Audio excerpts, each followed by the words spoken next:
From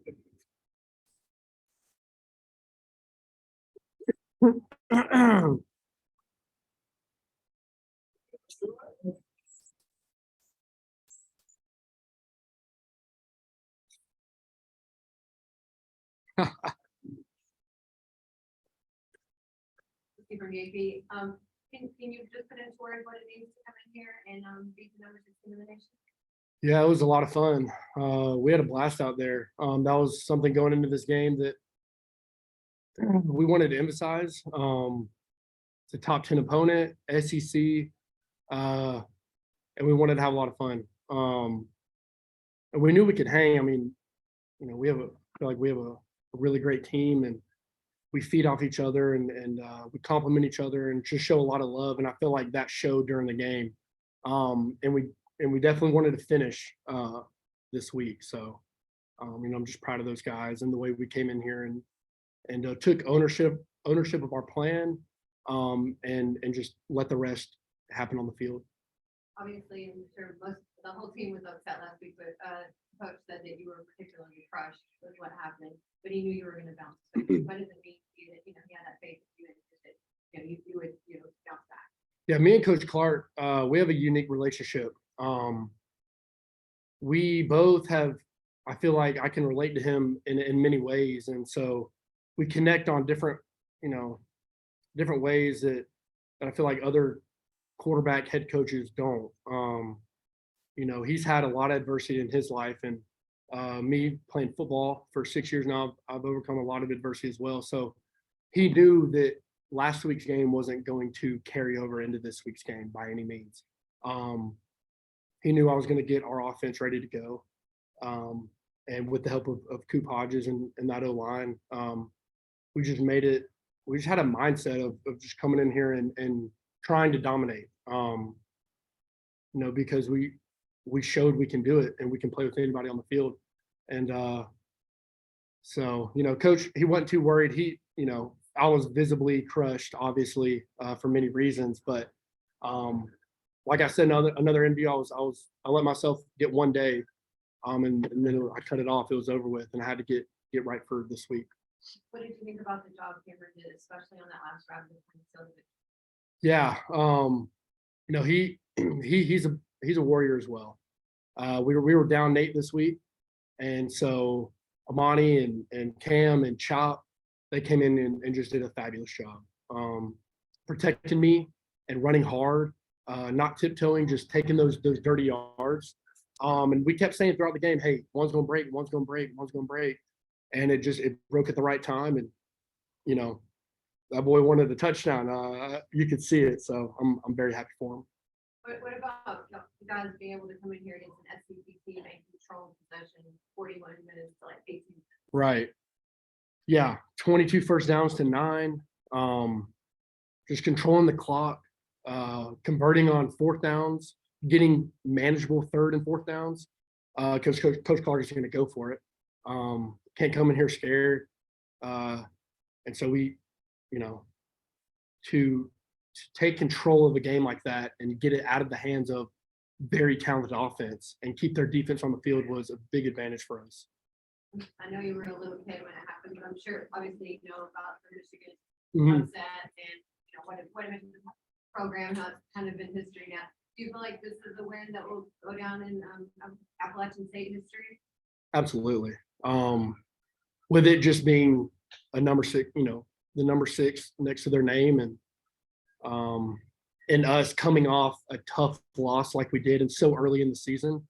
I mean, what was it? It was 17-14. So I mean, I'm sure they'll come up with a cool little, analogy or nickname for today's date and just honor it that way. So, but yeah, I'm sure it is. After last week, you said the word crushed a lot, but can you talk about those feelings you had when the final seconds of today ticked off and you knew that, today was not a day to be crushed? Yeah, it didn't feel real at first. I'll be honest. I was just like in shock, kind of. Just couldn't believe that the way we fought and finished, like, so, was was just great. I can't believe it. It's just in the moment, I was just like in shock. And then when I got in here in the locker room with my brothers, it sunk in, and just, a lot of hard work and a lot of lonely work, a lot of just time by myself and time with a couple guys here and there is paying off in the end. So only one for me. You get the ball back with about 4 minutes left. People know you're going to run the ball. You run the ball. What was that mindset like to be able to get down the field and drain that clock? Boys up front wanted it. You could just see it. They didn't have to say it, even though they were. They were kind of psyching themselves out, just getting them hyped every, waking timeout or fake injuries, whatever it was.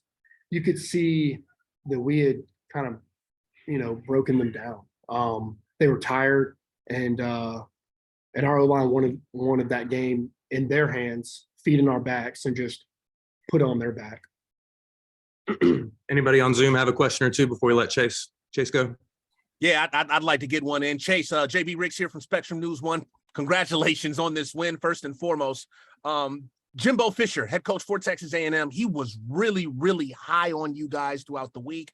Kind of blew up on the Twitterverse and all that or whatever on, how good you guys are as a team. And he was warning everybody that, this wouldn't be that much of an upset. What gave you guys the belief, though, that you could go into an environment like this against an SEC opponent, especially coming off that loss to North Carolina, that you could go in and pull this off just like Jimbo had predicted? Yeah, I appreciate it very much. We have a lot of seasoned vets on this team. So when you add up 4th year, 5th year, 6th year guys compared to first and second year All-Americans, or 4 and 5 stars, and they have them, and they're studs. That defensive front, number 20 and 26 is an older guy, 27 played a lot of ball. But when you add kind of our old age and a lot of football being played, it kind of shows during a game. And we knew not that we'd have an advantage by any means in that aspect, but we knew if we could just wear them down, we'd have a shot. And we knew we could score. Shout out to our defense, causing a few turnovers, making it a short field, giving us great field position. And also Clayton Howell flipping the field in crucial moments, great punts to then pin them back deep, make them go 75 yards. So all of that kind of, incorporated into that win, but it took all of us. I'm not going to sit here and say it was that starting 11 on offense or defense or special teams, but it took all 75 that we brought, or however many we got to bring today. So. Oh yeah. This is my first time doing this. It's pretty cool. So Chrissy Rican from the AP. Obviously, when the team dominates time of possession, 41 minutes to 18, has to do with the offensive line. So what can you say about the performance? man, I'm just absolutely proud of just our unit as a whole. I mean, it takes it's more than just us though. I mean, the running backs, it's us, the rest of the O-line, it's Chase. It's just a whole team thing.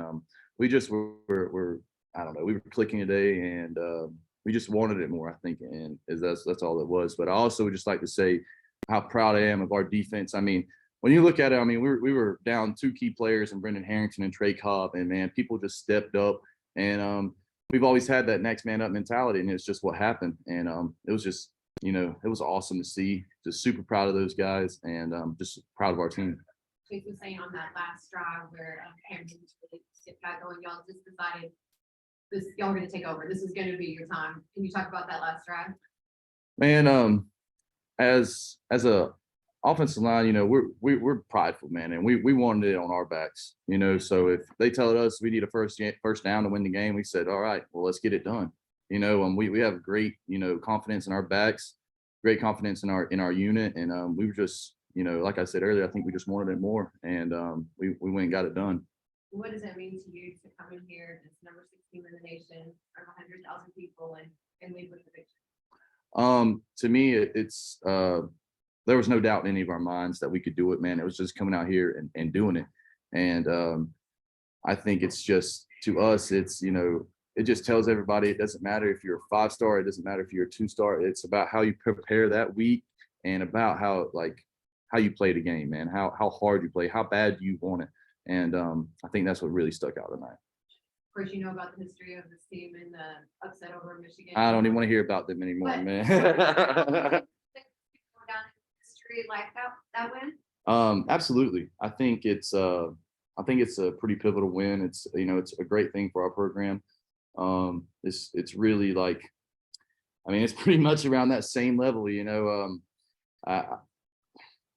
can't really compare the two because they're both just, great wins and just great things that happen for this program. But I think the same thing is that, it's always just who App State is. It's our tradition, it's our culture that wins us these games, and like I said, I just think it's who we are. It's giving our all for App State. Does anybody on Zoom have one for Cooper?